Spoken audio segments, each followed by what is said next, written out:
Good evening, everyone. Welcome. Welcome to our fourth and final live webinar, connected with our Researching Silent Heroes webinar series sponsored by the American Battle Monuments Commission. I can say the last couple months have gone very, very quickly. But I can say that we are so excited to see the research that you're doing and how it's all starting to come together. I spent a good part of my Sunday morning poking around in files and giving some notes and some feedback. I'm not quite through 100% of everybody, but I know we're working through, and I've seen many of your research mentors in there in the last 3 days. So what we're going to do tonight is to transition to the story of honor and memory, essentially what happened to you after you died. And then we're going to shift gears and focus on crafting a high quality profile. All right, like always, let's go ahead and start with a couple quick things. You've got to have the drill at this point of how this works. So Google Classroom is sending you the email right now that says your webinar's late. It's not late, it's cool. I'll knock it out tomorrow. You have access to the Q&A box, and we have live captioning turned on. If it helps you, great. If it doesn't, hit that live CC button, it'll turn it off. It is AI, it's not perfect. So just, forgive us, especially with proper downsides, it gets a little creative. Like always, do the survey at the end, that gets you your attendance credit. We're going to post the slides and the video link tomorrow to Google Classroom so that you can use these materials, watch something again, or hear something if you need to. What we're working towards is going past the research to draft our silent hero profiles. And we're going to work on that over the next 4 weeks with the goal to be complete by Friday the 28th. Now, I'm going to mention, if you get done a little early, shoot me a note. I'm happy to take, how it is when you're teaching and there's a whole lot of work coming in. If 2 or 3 people want to sneak in early, that is always usually a little bit helpful. Then the last month of the course is really our open review period. This is the time for us to go through, read the profiles, ask any questions or clarifications that we need, because the class closes on April 28th. So that's the date where if you took the grad credit option, we'll send the grades to the University of San Diego. And if you took the hours option, we'll get those PD certificates out in the mail to you. I do want to mention before I turn things over to Christopher that this topic can be a little tough, right? Even though we talk about this and spend a lot of time thinking about this as historians, we're talking about real people and some people that you're starting to develop some attachments with, and we're going to be focusing on what happens when they die. We understand that this is emotional, and we understand that you might need to pause this. You might need to take a break.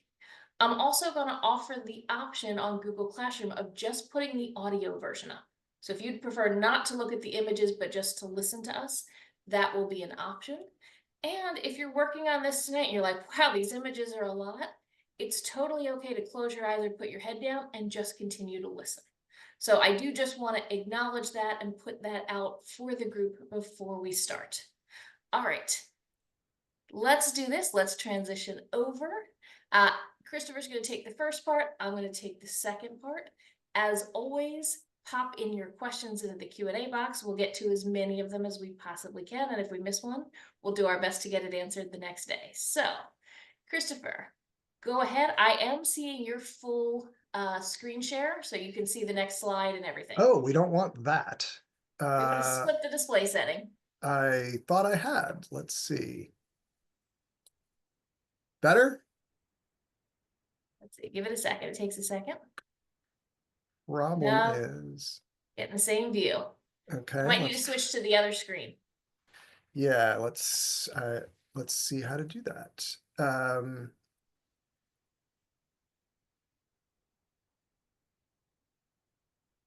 Sorry, quick pause for technical difficulties because there has to be one.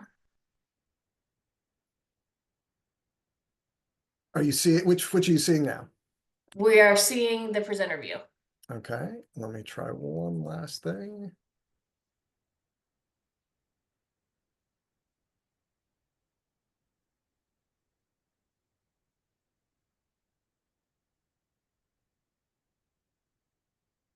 There we go.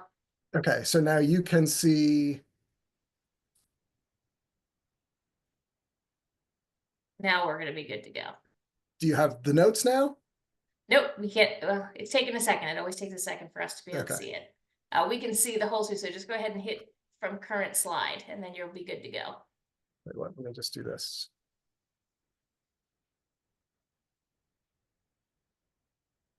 Take three. There we go. That should be right.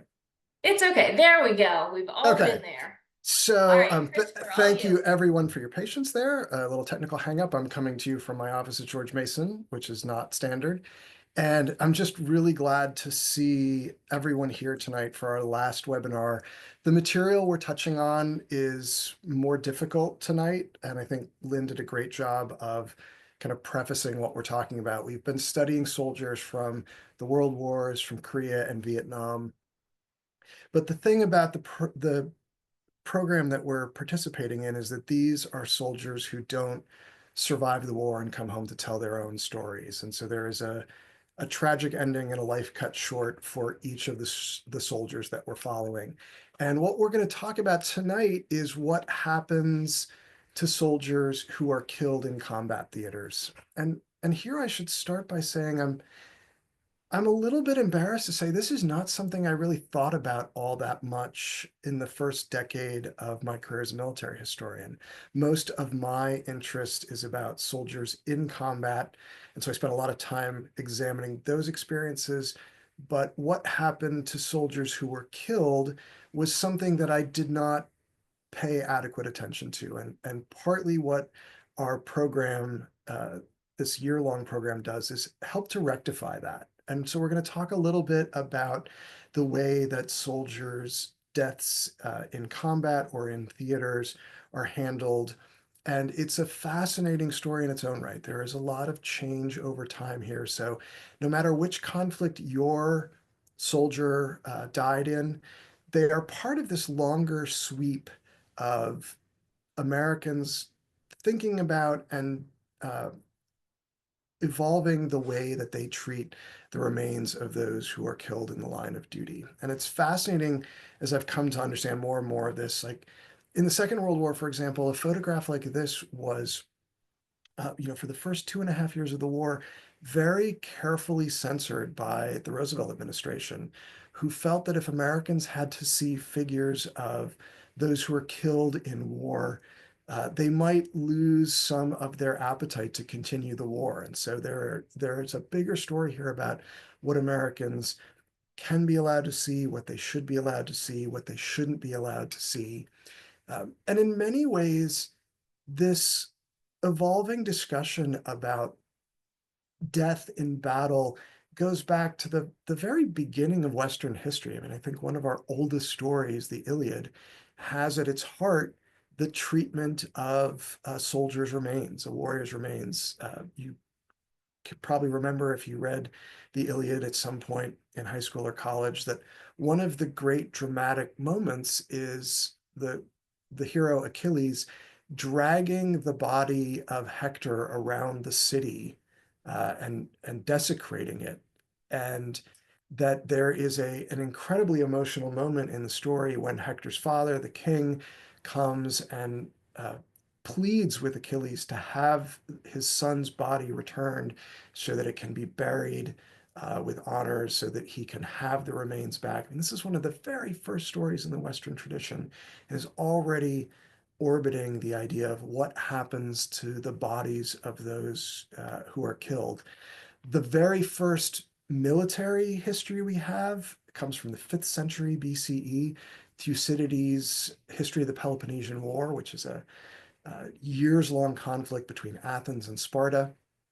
And Thucydides has a very moving passage where he talks about what happens to the Athenians who are killed in battle. And he talks about this long custom that goes back even earlier than when Thucydides himself is writing in the 5th century about a communal ceremony in which the bones are laid out, friends, relatives pay their respects in a very specific way. There is a funeral procession, and there's a kind of collective mourning and collective recognition of the community's loss. And this is again about the bodies of those who have been killed in the defense of Athens. In the second paragraph, you can see another part of this celebration is that someone chosen by the state pronounces over them an appropriate speech. So there is a kind of structure to this that has existed for years before the Peloponnesian War breaks out. And this kind of works its way into the American tradition too. The speech that Thucydides is setting up here comes from the governor of Athens, the mayor, Pericles. Abraham Lincoln will draw very specifically on that funeral oration when he speaks at the dedication of Gettysburg's National Cemetery in November of 1863. So these are not new moments. If you're my age or 10 years either way, you may remember in 1995 the episode in Mogadishu in Somalia that became known as Black Hawk Down, in which two American helicopters were downed. One of the things that was so stark about the coverage of that event was the way in which the body of one of the dead pilots who was recovered by these tribal warriors who had brought down this great American aircraft was paraded through the city, and that the body was sort of desecrated and not treated with respect. And Americans, responded with a outrage. And I think a lot of that came to back to this idea of what do we do with the remains of those who are killed. Um, you might remember as recently as 15, 20 years ago, this photograph, which was taken kind of spontaneously by someone who was working in the inside of a cargo plane that was returning the remains of Americans who had been killed in the Iraq conflict, was taken. It was run on the front page of the Seattle Times in their Sunday section. And there was some outrage about this too. Is this an appropriate way to display the remains of people who have been killed? Does this honor their service? Does it honor their sacrifice? And this strikes me as just part of a longer story about what do we do with the people who are killed in the line of duty. And that story that plays out in the 20th century for the service members that we're covering, has chapters. And the world wars present America and the American military with one set of problems, and the Korean and Vietnam conflicts see kind of evolution over time. The First World War is going to see thousands of Americans killed in combat, and many of them are buried close to where they fall in temporary cemeteries because the remains of soldiers who have been killed in combat, among other things, are potentially a health hazard. You need to get the bodies buried, and to do that in a respectful way. But the idea of remains that are unburied is a terrible health hazard when you've got lots of active soldiers moving through. And so here we see a 1917 ceremony that is burying an American killed in the First World War, very close to where they fell. This is Woodrow Wilson, then president in 1919, fresh from the Versailles peace talks, visiting one of these temporary cemeteries. And you can see that these are still fairly new graves, and that those are, I believe, temporary wooden markers that are in place. This is all fairly recent. Because so many Americans are killed in the Great War, and because they are buried in temporary cemeteries 1,000 miles from home in Europe, the federal government begins standing up an office that can help the survivors kind of come to grips with their grief and their loss. And so a new office is created that reaches out to tens of thousands of Americans whose sons, husbands, fathers, brothers have been killed in the First World War, and reaches out and says, what would you have us do with the remains? And I mentioned this in our previous webinar. I'm amazed by the sympathy that this small bureaucratic office shows in trying to solicit answers from individual families. What should we do? Should we bury that? Would you like to have your loved one buried in Europe? Would you like us to have the remains returned? And this is a small office of just a handful of people, but often we hear bureaucracy used kind of, almost interchangeably with the adjective heartless, right? That bureaucracies can't care. And one of the things that I think we see here is that the incredible consideration that this very small office shows and some of the responses that they get to these questions about what would you have us do with the remains are absolutely heartbreaking. Sometimes you'll have a father write back, and and you can see in his wobbly script will say, we would like to have his remains returned to us, but you must make sure they're delivered to me. His mother could not bear to look in the casket. Or someone in Kansas might say, please return our son, but please do not return the remains before April because the ground here will be so frozen that we can't bury him adequately. And so you see each individual family, their own attempts to come to terms with the grief and the loss that they have suffered. And disinterring remains from these battlefields in Europe occurs years after the war and is in ways a kind of grisly business, because it's unpleasant and because it's grisly. A lot of it falls to Black soldiers. And there are some critical stories in newspapers about whether this is even a thing the government should be doing, whether they should be disinterring remains that have been in the ground for several years, and that families should be given the opportunity to have the remains returned. This is a photograph of American war dead from the Great War in Antwerp, in Belgium, being prepared to be sent back across the Atlantic for burial in the United States. So some families will request that the returns be repatriated. Others will request that the remains be reinterred permanently in one of the new purpose-built American cemeteries. And you can see this paperwork here is from a family that has decided to have their son disinterred and reburied in the Argonne American Cemetery.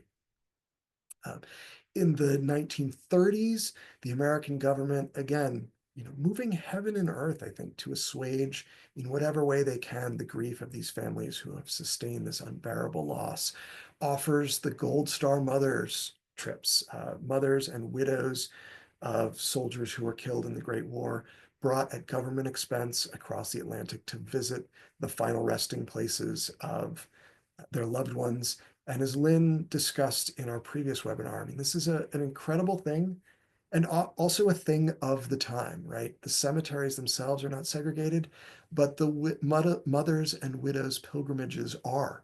White mothers and Black mothers are brought separately. And so even in this kind of outpouring of gratitude for service to the nation, you still see artifacts of that moment. General Pershing is installed at the head of the new American Battle Monuments Commission. He's seen here in 1937, presiding over the dedication of one of the purpose-built cemeteries in Europe. And one of the fascinating things about these cemeteries and their location, both geographically and chronologically, is that the American cemeteries from the First World War will often be overrun by the battle sites of the Second World War. So here is one of the uh, American cemeteries from the First World War in 1940, and you can see some of the telltale evidence that other armies have swept through the battlefields. These will be repaired later, but the cemeteries of the First World War are the contested territory of World War II. World War II will revisit the challenges of dealing with the remains of service members killed in combat or lost in combat theaters from the Great War, but do so on a scale, an order of magnitude more challenging. And again, the Army has to confront, first of all, the urgent, immediate need to get these bodies buried in a sanitary way so that they do not represent a health catastrophe for the soldiers who are still moving through these areas. And that will be attended to by special graves registration units, parts of the Quartermaster Corps who have been given this, you know, uh, incredible duty to handle the remains with care, to mark them carefully, and to inter them in temporary cemeteries to which the military can later, after the war, return and come up with a more permanent solution. These are graves on Iwo Jima during just in the months just after the fighting during World War II. This is late spring of 1945, and you can see they're freshly dug graves with temporary markers so that the military knows which remains are in which burial site. The Marines will return once the war is over and make those slightly more permanent. So this is still the cemetery for the 4th Marine Division on Iwo Jima, but there will be a yet more permanent solution in the Second World War, which we'll talk about in just a second. These temporary cemeteries are in place in 1945 and 1946, while the military looks for a more permanent solution. And again, the permanent solution will be purpose-built cemeteries close to the battlefields in Europe, where soldiers temporarily interred in cemeteries during the fighting can be reburied with honors at their leisure. One of the things, again, that I'm struck by, both in historical research and when we have visited these cemeteries, you dig into the primary sources, the extraordinary lengths that the US government goes to try to assuage the grief in whatever way they can of these families that are suffering. And so there are a series of options that the government presents the next of kin with, that their loved ones can be reburied in a permanent American military cemetery, that the remains can be returned to the United States and buried in an official government cemetery, a national cemetery like Arlington, that the remains can be returned to the family for burial in a family or private cemetery. And all of these options are laid out and discussed. And in fact, the government produces pamphlets and materials about the options that are available, and also makes this official War Department film called The Decision that lays out in about 12 minutes the options that families face. And no matter what conflict your personal service member died in, I urge you to watch the film. It's one of the most fascinating primary sources you're going to see. And it's fascinating because it's so much an artifact of its time. It has this kind of syrupy orchestral music, and the first part of it is sort of showing how the bureaucracy functions. And then it shifts rather dramatically to a kind of set piece in which a widow, who you see facing the camera in the upper left hand, gets a notification that she has this choice to make about the remains of her husband who was killed in Europe. And as she is discussing this decision with her mother-in-law, she's talks about how difficult it is and she doesn't understand the options. And lo and behold, a milkman shows up, and he turns out to be especially helpful because he has a brother who is buried in one of these military cemeteries, and he understands all of the paperwork. And acting as the sort of voice of the government to people watching this public service announcement, he walks her through each of the options. And it's a fascinating movie, especially if you take yourself back into the moment of a family watching this in the late 1940s, several years after the war, and thinking about what their options are. The the public service announcement can't even show the cemeteries that soldiers will be buried permanently in Europe because they haven't been built yet. And so they can only talk about what they will look like and what details will be included. And it's those cemeteries that the American Battle Monuments Commission manages, both in Europe and the Pacific. And it's these cemeteries that I think are in most of our imaginations when we think of, a war cemetery or a military cemetery. And there's a lot of beauty in the kinds of things that the ABMC cemeteries from the World War's foreground. One of the things that really stands out to me, both in the photographs, but boy, if you have the chance to visit, it just, hits you with the force of a sledgehammer, is the idea of equality. Everyone is treated exactly the same in the cemeteries. The officers and enlisted aren't segregated. The army that fights World War II on the American side is a segregated army, but the cemeteries aren't. There is an idea of equality that is foregrounded here that's really beautiful and subtle in some ways. By the time the American military mobilizes for the Korean War in 1950, there are a new set of challenges. The graves registration units have been stood down after the First World War, and so this is a dramatically understaffed uh, group that will try to deal with all of the battlefield casualties in the Korean War, and so they are understaffed, and they are met with some new challenges that their predecessors in the First World War didn't have to deal with. First of all, the terrain in Korea is very difficult, so it's difficult to create uh, temporary cemeteries in rocky ground. The climate there in the winter is absolutely inhospitable. You can't dig because everything's frozen.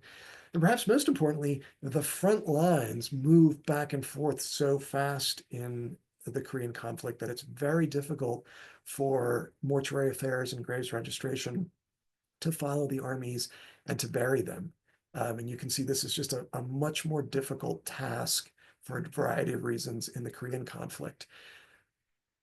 On Christmas Day, 1950, the Army announces a new system of dealing with the remains of service members who have been killed that is called concurrent return. There will not be permanent cemeteries in the Korean Peninsula. The remains will be temporarily interred with the intention of returning them home to the families as quickly as possible. This is a photograph from January of 1950, and you can see they're temporarily interring this person. My guess, although I haven't been able to corroborate it, is that this is just a few weeks after this new policy has gone into effect. And so they are still burying some of the soldiers because they have not yet developed all the capacity to send them home directly. One thing I found fascinating is the little bottle you can see here on the right-hand side, which contains the paperwork that will enable the Army to identify who has been buried there so that when they disinter the remains, they know who it is and they can confidently return them to the family.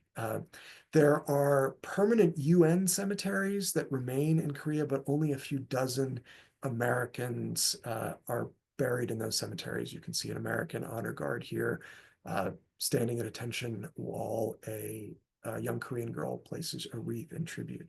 But from 1950 on, the standard will be the immediate return of remains to the families. And by the time the Army deploys to the Vietnam conflict in the 1960s, they have got better, more efficient systems for doing this. So we see graves registration units in the mortuary affairs departments who have become very quick to recover bodies from combat zones and then to embalm them, which enables them, to keep for a few days in the warm and humid climates.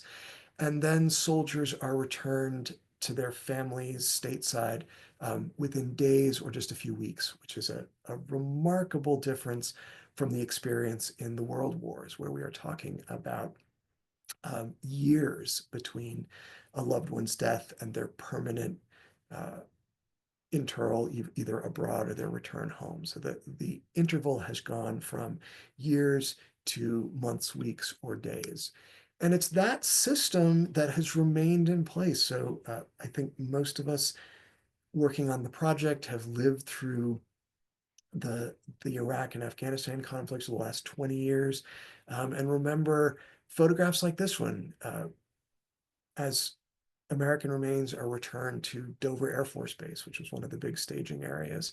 And this is the sort of direct descendant of the practices that are put in place in the Korean conflict and then refined in the Vietnam conflict, which is the quick return to families of the remains. And there's something really beautiful and noble about that. But to bring things full circle, I think there's also a maybe a subtle cost to the speedy return of remains, which is something that we have sacrificed the sort of public communal sense of a ceremony or a custom by which communities, nations can recognize the sacrifice of individuals, the loss of the to the country, and to do so in a kind of formal way in which there is a ceremony that closes the loop. And there's something I think really beautiful about doing that publicly and doing it as a group.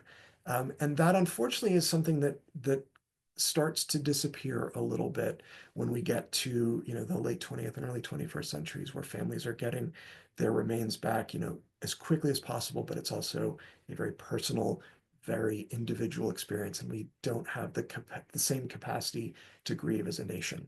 I'm going to turn things over to Lynn. Um, I agree with all that. I want to add one other little piece.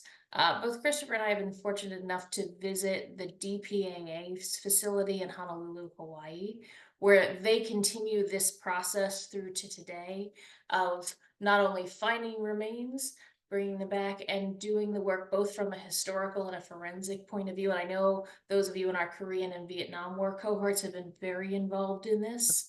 The level of respect and the level of dignity that they show.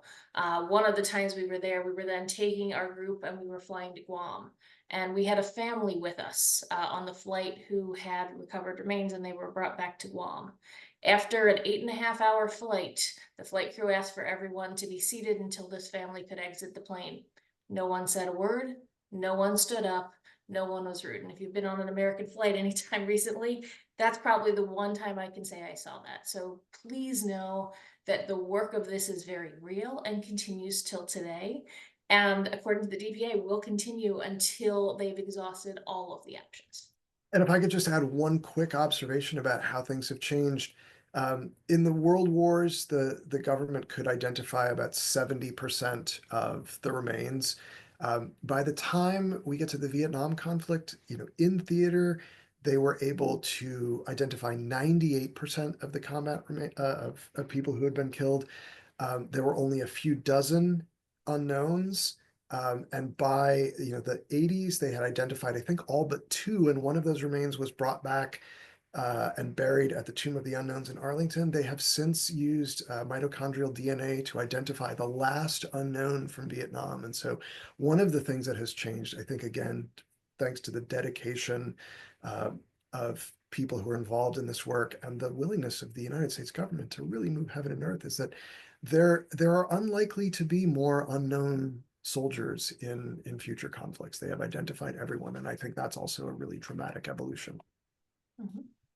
Well, so much changes and so much stays the same. All right, we're going to go ahead and make a transition here. So do me a favor, everybody just take a deep breath, because I do have to do a bit of an abrupt transition. So we've talked about the history, but now we need to talk about what is the role that we have and what can we do to craft these high quality profiles that both remember and honor those that we've put so much time into studying. So to start off, I think we need to step back and think about our purpose. Our goal here is to preserve these stories for history in an editable format.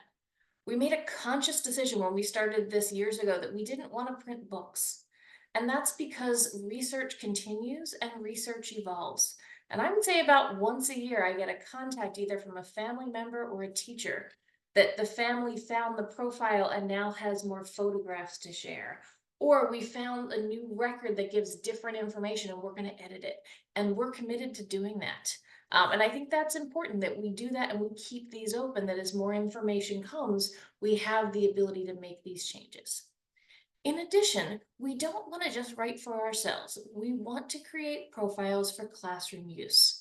And we get lots of feedback from teachers. I've had teachers as young as 3rd or 4th graders and up through high school who use these materials. A lot of times they use it connected to Memorial Day or Veterans Day, but they can use and filter and then bring the stories of individual people when they're teaching these topics in history. And I think that that's really important, because I think sometimes when we talk about a war, we talk about the Battle of Pork Chop Hill and we've got numbers and movements and troops, but we don't do such a good job about talking about the people. And I think sometimes by putting one name and one face to a story, we make history so much more powerful.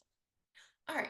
So, first thing I want to encourage you to do is spend a little time on nhdsilentheroes.org. There's about 350 profiles on there. They've been building them since 2011. We started with 15. We'll be over 500 by the end of the summer. Pick a couple and give them a read. I think it always helps to have what an end product looks like. You're going to find some that have lots of information, some that have very little information, because we go with what we have. But at the same time, we want to go ahead and tell as complete a story as we can. So first up, let's address some of the things to get started. Do the thing that you need to do. I know some people write with a little lucky talisman, or like, this is mine. It's a little Disney figment. Figment stays on my desk when I'm writing right in front of me. If that works for you, do it. The second thing I'm going to say is I'm going to share a piece of advice from my favorite professor in college who said, look, there's one rule of writing and it's called the Nike rule. Just do it. You have to do it a lot. You have to do it often, and you can't fight doing it, because until you get things down on paper, you can't make them good. So you just got to get out that first version. A co-teacher I worked with used to describe it as word vomit. So just get it out, get it down, write it down, and then we'll work with it and make it good. So that's really my first big tip. Now, let's talk about this and look at how we go about and do it. The first thing we need to do is set up the basic information. This is the information that we know. So in the Silent Hero profile documents, and double check for me, I believe we've got them in everybody's folders, but if they're missing, please let me know. I can pop one in tomorrow morning. We put the basic information: the name of the Silent Hero unit, branch, service number, date entered the military, all the factual based information. Underneath each fact is a little blue bullet point. I want you to imagine that I am sitting on your shoulder and whispering these things into your ear. You can decide. I can be the angel, I can be the devil. I'm okay with it either way. But what we use that information is to plug in what goes to the top of the website, but also to make sure we have everybody's name spelled correctly, Silent Hero's name, your name, school credit, all of that. But that's the data that also fuels the search and the ability to filter based on war, state or territory where the person came from or lived, branch of service, cemetery, and sacrifice, either those who lost during the war or those who became veterans and were lost later. The second piece that we're going to have you is to try to identify your profile photo. This is the best picture we have of the person. Now, sometimes we have like the classic military picture of the person. Sometimes we only have pictures from when they were younger, when they were children. And sometimes we don't have any pictures at all. I will also let you know that if you don't have a good high quality image of this person's grave or place on the wall or the tablets of the missing, all you have to do is put a note in there and our friends at ABMC will get us a high quality photo. So I don't want you to stress about the fact that you're not going to get that picture because it's in Hawaii or it's in France. We can help with that. Every time you have an image, we need to get certain information. And the reason for that is first to make sure we can caption it properly, but also to make sure that we're not getting in any kind of permissions trouble or issues. Because we're publishing live on the web, there's certain restrictions that we have. So what we're going to ask you to do for each of the images that you select, give it a clear file name. So we're going to ask you to make it the Silent Hero's last name, dash what it is, dash a year if we know it. Don't put any spaces, don't put really long titles. The reason is that becomes part of the URL when that gets uploaded. So we want to keep it short, tight, but we also want to make sure that we don't mix up files from one Silent Hero to another. The caption is what goes underneath it. That's the description and the thing we need to know. The date, if we know when it was created. The creator, do we know who took the picture? Do we know who created the document? If it's available online, please drop a URL in there. That helps us verify and cross-check the information. Repository, who owns this? Is this in the National Archives? Is it in the Library of Congress? Is it a state historical society? Is it part of a family record? That's all helpful information. And then if we have to seek permission, so if you have filled out one of the History Day forms where the family has signed off, that's when we say, yes, This is courtesy of name or courtesy of the last name family. We'll do that with all of the images that go throughout. All right, I want to get you involved in this situation. So let's talk about the next section. Life before the war. Big emphasis, before, not during, not after. It's the first section, so sometimes people want to like cram all the info in there. What we want to do is tell about that first window of their life from when they're born till they're about 18, 20 years old. What we want to do is tell the story of their life and fill in details where we can. Again, sometimes we have a lot of information, sometimes we don't, but we want to flesh out the details we have. So if we have census records and we know about maybe the parents and siblings, what else can we tease out of that record? If we know they were farmers, what do you farm in that area of the country? If we know they worked at a sawmill, how did that play into the role of the family? What do we know about their jobs or their median income? How can we get some clues? Also, sometimes some newspaper articles really tie in here because you might find out that your person maybe won a 4-H contest award or, were a star player on the basketball team. Use those little details because they really help bring someone to life. Here's the other thing I want to warn you. Don't compare yourself. Sometimes you get a lot in one section and not much in the other. Sometimes it's a lot and a lot. Sometimes it's a little and a little. It's not a race or a contest. All right. Every time we have a section, we can add up to 3 images to help illustrate. Now, I'm going to turn this over to you. It's time to get active. Let's jump into that Q&A box. How would you illustrate life before the war? What are some things that we might put in there to use as images to help tell the story of a person before they entered the military? And I'm going to encourage you to think outside the box. What kinds of things might we find? Yearbook photos. Yes, we're finding more and more of those. Photos of the town. Okay, where did they grow up? What did it look like? Is it a busy city? Is it a quiet rural area? All right, let's see some other suggestions that we might find. Maps of the community, childhood photos, maybe some family photos. I was just looking at one the other day that was the 3 siblings and their sheep. And yes, the sheep was named Bo Peep. Thought that was funny. All right, let's see some other things that we might find. So I'll be honest with you, we don't always find family photos. Not everybody's kept them. So let's see some other things we might use. A picture of the home if it's still there. Maybe the place that they worked. Is it a particular factory, a particular sawmill? High school records, that's an interesting one. Let's see here, letters, correspondence, postcards of a place where they worked. Let's see here, some other fun things. Wedding photos, that could be a possible thing. Different newspaper clippings. Yes, we can use newspaper clippings. We have to make sure they're attributed properly. So one of the things that I want you to think about, just look at some of these examples that we have here. You've got a lot of the things we talked about, but I think the pictures are great. We don't always have the pictures. Sometimes we have draft registration cards. Depending on the state, we might have birth certificates. We also might use census data, and I think that's really interesting because even if you don't read every single line of the one example that I have here, you can tell very quickly that that's a very large family living in one home. So think of not just the visual, but also the textual sources that you can use to help fill in some of that story. All right, as we shift, the second section is the home front. This is the part where generally we don't talk about the person, but we talk about their community. This is where we pull in information about how that community supported the war, how they supported themselves, what was popular, whether it be sports or music or other forms of entertainment. Sorry, same question. How do we illustrate home front?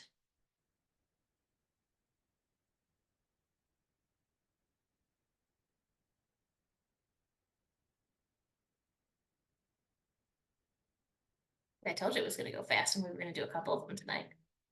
Let's see, here's some good ones. Recruiting posters, protest posters, they're interesting. Newspaper advertisements, newspaper clippings, anything that you pull out of newspapers.com if you're working with ProQuest, if you're working with Chronicling America, anything that gives us a little taste of that community. Let's see, we've got some pictures of Main Street, maybe some events like parades or things that happened. War bond drives that may have happened in the community. Let's see, sports teams, a lot of pictures of the community here. I think the key is to pick something that gives us a taste of the community. We put the limit at 3 simply because we don't want to have 25 different things. We want to give it a taste and then move on. Remember, the bibliography can link to more, and that's great, but our goal is to focus on something that's digestible. Some examples that we've got here, sometimes it's about the places. Maybe there was a military base that was really important in the community. Maybe there's a famous event that happens in this time period. Sometimes it's just a newspaper article or a place that's important. I'll give you a tip, not for every community, but the Library of Congress, the Historic American Building Survey, and the Historic American Engineering Survey sometimes have some really interesting photos of places in a community, often before they were demolished, so they can give you a little taste into the past. All right. The last section, almost I think the last section, military experience. This is where we tell the story. This is the section where I'm going to give you a couple tips. Number one, we want to be really, really accurate. We want to double check that we're dotting all our I's and crossing all our T's, because it's important that we get these stories as right as possible. We need to be honest about what we know. We also have to be honest about what we don't know. I think sometimes people slip into a thing here where they're going to like tell what somebody was feeling when they were doing this, whether it was enlisting or whether it was when they shipped off to. We've got to be careful, because unless we have evidence, unless we have the letter where he told his best friend that this is what he thought, we don't have the evidence to make those kind of assumptions. We also want to make sure that we're clear about where our information is coming from and that we're citing everything at the end. All right, last question here. How do we illustrate this? Because I'll be honest with you, the vast majority of the time, you don't have the picture of the person doing the thing. It's simply not going to happen. When you do, it's really, really lucky. But since we're not going to have that picture, what kinds of things might we use to help illustrate? Let's see, got some good ideas in here. Commendations written by a commanding officer. So a letter, a recommendation. Ship photos for those of you in the Navy or Marines who moved. Naval History and Heritage Command is my go-to if you need anything Navy or sometimes Marine. They've got great digitized sources. Okay, so you may not be able to see your person's helicopter or airplane, but you can find that type so we can show what it would have looked like. Some other tips: maps, pieces of records, bases they would have been at, medals. There's lots of great ideas in here. Keep in mind, we've got lots of examples here. Check out, look, and think creatively. Sometimes it's as simple as a ship manifest showing that you departed from or arrived back at. Sometimes it's photos of action where the person isn't necessarily the center of the picture, but it gives a sense of what the job would have been like or what you would have done. The last section is commemoration. This is often pretty short. This is where we talk about how the person died. And then this is also where we talk about the legacy. So for those of you whose soldiers are missing in action or were recovered later, this is where we would talk about it. This is also where we would bring in stories to talk about the legacy of the person. Was there a scholarship created in their honor? Is there a park bench in a local community? Is their name on a local memorial? So these are all the different ways we help to tell that story. We do want to make sure here we mention where the person is either buried in or memorialized at. It's important that we recognize these locations because they're important to the story as well. For the bibliography, don't let this be a hang-up. We've been working and correcting them all along to make it easy. All you've got to do now is take the corrected versions, accept any corrections, make a primary source list, alphabetize it, make a secondary source list, alphabetize it. If you're finding something new or if you're not sure on a citation, use the models and then add in a comment. We'll help it, we'll check it. Our goal is to have something that's correct and up to date online. And I know it's challenging because Chicago Manual Style keeps changing the style. I know, it frustrates me as well. All right, the biggest tips I have. Don't procrastinate this one. Please don't wait till the 27th and try to write. I can tell you, my other class, their profiles are due tonight. There's a lot of writing going on. When you try to do things at the last minute, it never works out the way we think. I think sometimes we think we're going to have this brilliant stroke of genius 24 hours beforehand. It usually doesn't happen. And if you're going to get sick, that's when it's going to happen. My suggestion, break it down. Schedule yourself some writing blocks, especially if you have trouble writing. Give yourself a good hour where it's quiet. Maybe that means going to the library or going to the coffee shop. Put it in your calendar and make yourself do it. Sometimes we all have to force ourselves to do the things that maybe we don't want to do. Figure out what that time is for you. I write early in the morning. If I'm writing at 6 o'clock at night, it's not going to be good writing. Second tip, give yourself time to select, clean, and organize the images. The images people think go fast, sometimes they take longer than you think. So my suggestion, write Life Before the War, pick your images. You can come back and edit and clean it later, but if you do it right when you do it, our goal is that they illustrate what the text says. So what we want to make sure is that if you're talking about a naval base, and then we should have a picture of the naval base. We don't want to have a picture of the naval base that we've never talked about. The biggest tip I can give you with your writing, it's also going to help your History Day kids. Whenever possible, use past tense active verbs. Those helping verbs just gunk up the works an awful lot of the way. And sometimes we like to project out, like, Smith will attend XYZ high school. Nope, Smith attended XYZ high school. History already happened. That was a big sign I had in my classroom. History already happened, right in the past. It's the first thing. What I would say is do your writing, go through and highlight or circle all your verbs. Oftentimes, if you make sure you put them in the past and make them active whenever possible, it tightens up your writing, it reads better, and it saves your words on the word count. Pro tip. All right, the last two other things to think about. One is that we're writing for the web, which is different than writing for a traditional academic source or paper.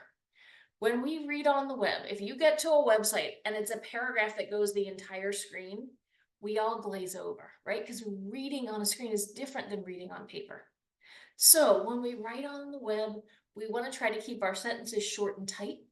We also want to keep our paragraph shorter. I know we're all taught those rules by our English teachers that a paragraph has to be at least 4 to 5 sentences long, maybe 6 to 7 is even better. But when we write on the web, generally speaking, when you change topics, we flip paragraphs. That little space and break helps the reader track.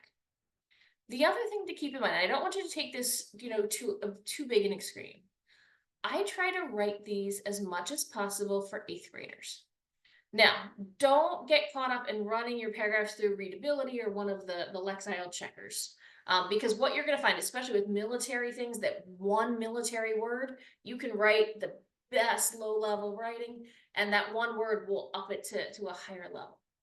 But I want to make sure that middle schoolers can read and understand the story.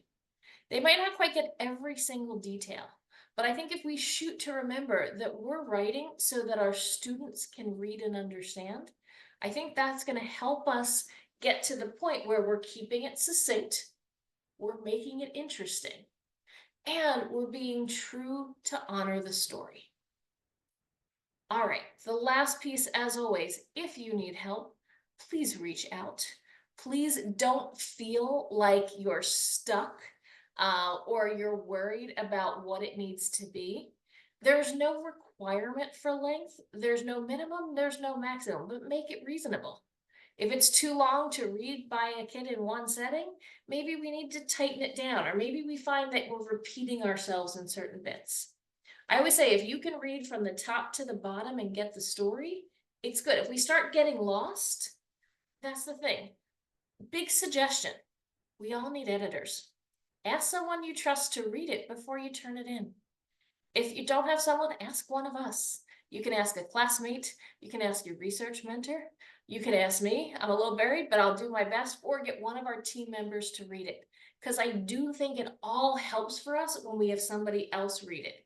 The other tip I'm going to give you, if you really want to write something good, When you think you've got it good, read it out loud. Have somebody else read it out loud to you or read it out loud to someone else. You really want to get picked apart? Read it to your students. Man, they will let you know where they're confused. All right, we are right at 5 of, so we're going to go ahead and make our transition here. We're going to transition into, like always, do your feedback survey. That lets me give you your points in the morning. tinyurl.com/nhd-abmc-live. It's the same one we've been using all along. We'll put that out. If you want to just listen to, we'll put it up in the morning. You can go ahead and give their survey in the morning. All right, now we're going to shift over to questions, comments, thoughts, things that we might be able to help with. I've got a couple in here. This is more of a comment, but Christopher, can you just talk a little bit about this? So Melissa says, when she was reading the burial case files and the documents relating to the interment and then the reinterment or the adjustments, it was very clear that the individuals responsible for these burials and reburials had a very emotional and difficult task. This was very hard work, and there was a tremendous amount of detail. She said that she sees those individuals as heroes that maybe we should spend some more time thinking about. Can you talk a little bit about the detail and the way that they worked very, very hard to ensure that those remains were absolutely tied to the correct person, the correct service member, the correct family? That is such a great observation, Melissa, and I think that you're quite right. Like this work was done by people who really are unsung heroes. And Lynn and I have both traveled to cemeteries throughout Europe and had a chance to talk to superintendents who have told us the stories about the process by which soldiers were disinterred, identified, and then reburied. The identification process, think how difficult that is in 1919 and 1920 and 1921 in the absence of any kind of advanced forensic science. And there are some really fascinating newspaper stories in the moment. So, as the process of disinterment is underway, in which journalists are questioning whether this is even something that the government should do, or whether making um, families, giving them a choice. They say, like, so many of these remains have been buried in burlap. They have been in the ground now for years. What is it that we're returning to the families? In the world wars, one way to try to make sure that the person who is disinterred is identified accurately is that first use of dog tags, formal embossed metal plates that have information about the remains. One copy kept on file, one copy buried with the remains. So you have something that will not degrade underground that you can use to cross-index. And Lynn and I have both seen, there's photographs, and I think there's even some really grainy footage of the process of this happening as they are, on sawhorses, kind of laying out remains, opening caskets, and attempting to find the identifying information that they can, and they do everything they can. It's, I think, impossible to expect that they have 100% accuracy with no mistakes, but the sensitivity that the government shows, and I mean that from the offices down to the individuals who are given this monumental task, is something that has made a huge impression on me. Lynn and I have both heard a story from one of our contacts in ABMC, who's, I believe it was his uncle, who was killed in the ETO in World War II, whose remains were returned. And as I recall the story, and Lynn can correct me, his grandmother was convinced that they had gotten the wrong remains. Could never kind of fully accept that this was actually their son, their family member. And it speaks to the massive grief, and also to this, Herculean and almost impossible task of making sure that everybody is where they are supposed to be. And then the reburial process, one of the things that stood out when we made our visit to one of the European cemeteries is that These burials did not occur in a very, hurried manner. They were not trying to do the reburial process, as quickly as they could. And so they would have stacks of caskets. In the photographs that I recall, I think they were maybe, 5 high and like a football field long. And each day they would do a burial with a full service, and a member of the clergy, and with care and respect and individual attention. But that meant that they could bury, I think, like a dozen, or a dozen and a half a day. And so the process of doing this, would take a year, because they didn't say, let's dig the holes and let's start, dropping caskets into graves. Everyone got a special service, a special moment of attention. And again, like I'm just kind of struck with the way that a bureaucracy is able to show consideration, um, and try in some way to assuage the grief of these families. It's really fascinating. And Melissa, I think you're exactly right. They're underappreciated heroes, and that part of the story just hasn't really been adequately told. Military history, there's a whole wing of the library filled with World War II books, but most of them end on VE Day or VJ Day and don't talk about this long shadow that will continue to haunt families for years afterwards.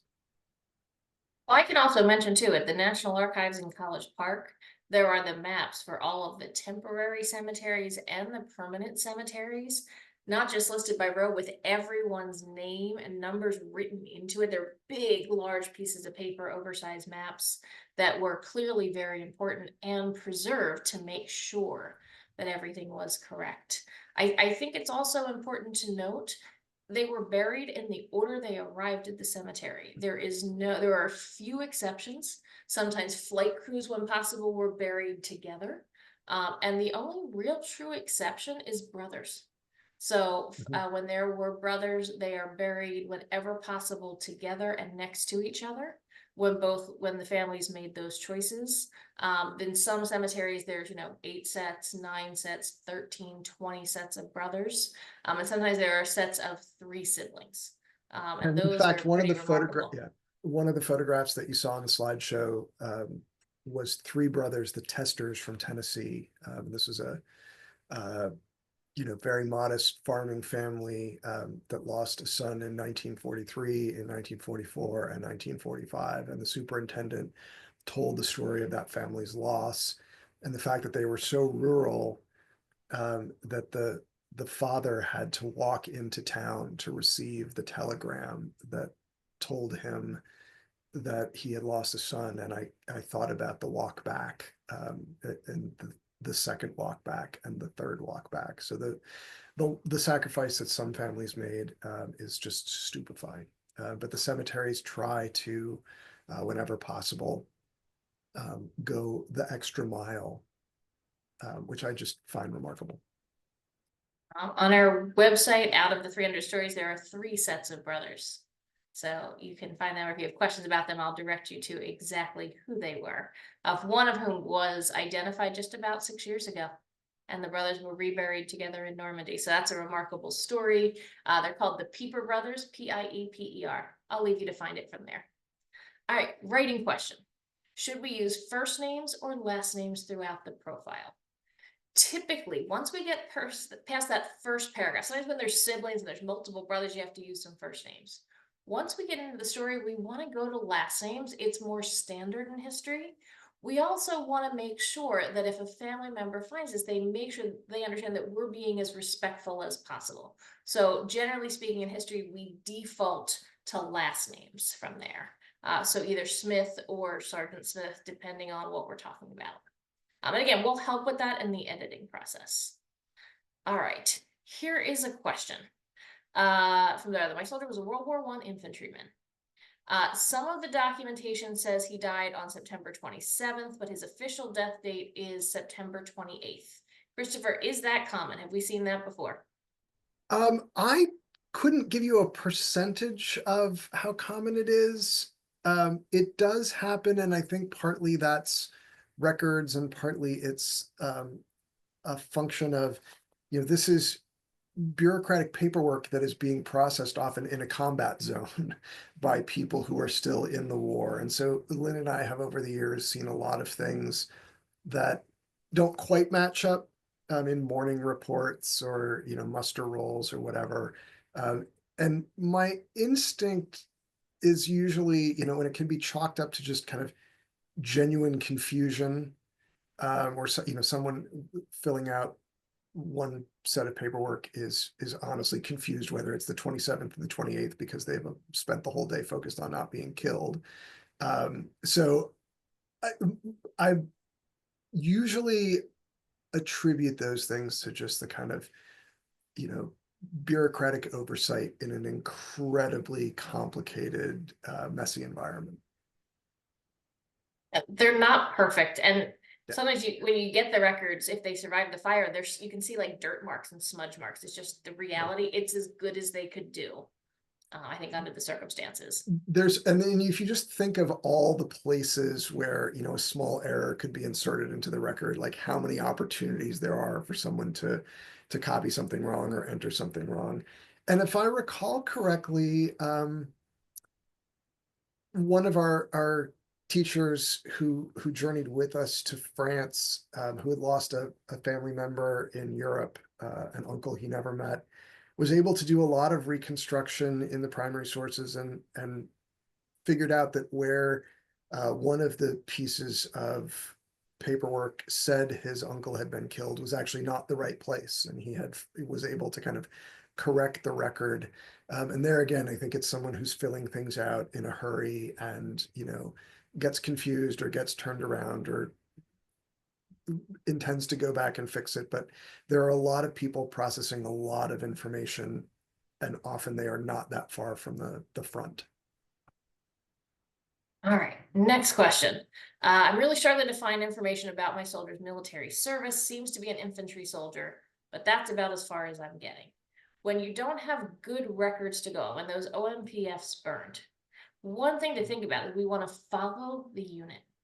We want to see where the unit was. When did they get to where they were going? What campaigns were they involved in? And what I'll do, Lisa, I'll make a note to myself. I'll go ahead and take a look at your file, and I'll check in with your research mentor to maybe give you some specific suggestions. But unfortunately, sometimes we don't know too much about their individual actions. We know more about the collective actions of, let's say, the 135th Infantry Regiment. And we sort of have to follow their story to tell the individual story. Because as a good rule of thumb, they tend to be with their units, especially in World War I and World War II and Korea. Vietnam can sometimes be a little bit different because of people moving in and out of units, but usually that's our best pathway. All right. Oh, it's time for some 20th century texting. Is this All right. Ashley's question? This is Ashley's question. All right, so I got no idea. I hope you do. I have an idea, but I'm not sure, and I've asked somebody this, so I'm working on this. Okay. So, my silent hero's IDPF says he was initially wounded in action and then killed in action, and it's pen GSW. That means penetrating gunshot wound in the right thigh. FC right thigh, pen W in abdomen. So pen W in abdomen is penetrating wound in the abdomen. FC I am working on, and actually I have sent it to somebody who I think might be able to answer it. I'm dying to know. And if anybody is on here and knows that, let me know. Otherwise, I'm working on that and hoping to get you an answer soon. All right, let's see here. Oh, here's an interesting one. Christopher, this one's yours. In some places it says that her soldier was part of a paraglider division, and some places it says a parachute division. Could it be both? Sammy, I'm pretty sure you're in World War II cohort. Yeah. Do we know what this person... Do we know anything else about this person? Like what their unit is? Why don't you just send me an email with what you have? Like say, like, hey, on the Okay. IDPF, on this page it says this, on this page it says that. I think too, it depends on the unit. Generally speaking, you do not parachute out of a paraglider. That would be like instant death and just a bad idea. But sometimes you swift it. My understanding was that those two don't go together, and that's probably a typo somewhere. But we'll look into that and see. Yeah, that's my thought as well. All right, here's a question. If there is a living niece willing to request papers from the National Archives, would that be allowed if there is a widow still living? Mm. For those of you who are studying the Vietnam veterans, the only one who can request their files is their legal next of kin. So adjacent and extended family members don't have the ability to do that. And you'd have to be able to show that you would be the legal next of kin in order to get access to those records for privacy reasons. So chances are the answer to that, sadly, would be no. All right. It looks like we have an Um, answer to FC. Sean Lucas says oh, here we fracture go. compound. It could be. I buy that. It very much It could would be. certainly make sense if you had a penetrating gunshot wound that it could have also Fracture snapped your your leg. femur in a couple of places. Mhm. Excellent. Thank you. My favorite abbreviation that I learned was sucking gunshot wound. If there's an S in front of it, that's really bad. All right. Let's see. If records show that you were wounded on one day and died a few days later, would there be medical records? Honestly, so it depends on It really depends. what branch of service, what war you're talking about. Generally, World War I, there's very little in terms of medical records. You might know where they were treated, and that's it. Generally speaking, as we get into World War II, we get into the punch cards, which kind of code what happened. So we know you were treated somewhere because of X disease, but we don't know the details or the records of it. While that tends to get better in Korea and Vietnam, I think we also become a little more aware of privacy, and we don't really find those details in the files too much. So honestly, the chances of getting any sort of a detailed medical record is almost not going to happen. All right, let's see here. Got a couple different points here. All right, here's a good question. Sometimes we have letters about a person. So whether it's from their buddy, whether it's from a commanding officer, and March has a letter describing the person dying as being killed instantly due to machine gun fire. Do you include that detail? Is it too gory? She feels that it's extreme but she also is recognizing that she's kind of emotionally connected. And this is where we need to make some decisions. We want to be accurate, but we also don't need to be gory and gross. I think the key that he was killed by a machine gun, or he was killed under fire, is okay. I don't know that we need to say like how many wounds or how many bullets or put those kind of details or something like, he bled to death an hour later. I wouldn't go there, but I do think we need to be honest. We don't just want to say, well, he died. Well, he died how? We're gonna, the normal reader is gonna ask that question, but I don't know that we need to get into too much detail. I would say if you're working on something like this in a profile, highlight it. Say, hey, I've got two versions. Should we use this sentence or that sentence? It's hard sometimes to make that decision without having read what comes before and after. But if we can read that, we can help give some good advice. Same thing too, if you find some interesting family information, sometimes we find, I'm thinking about a very particular sailor here who, he had a little trouble, he went AWOL a lot, he got busted down, he got let's say a sexually transmitted disease like 3 or 4 times. He really, I don't know how that happened, it just happened over and over again.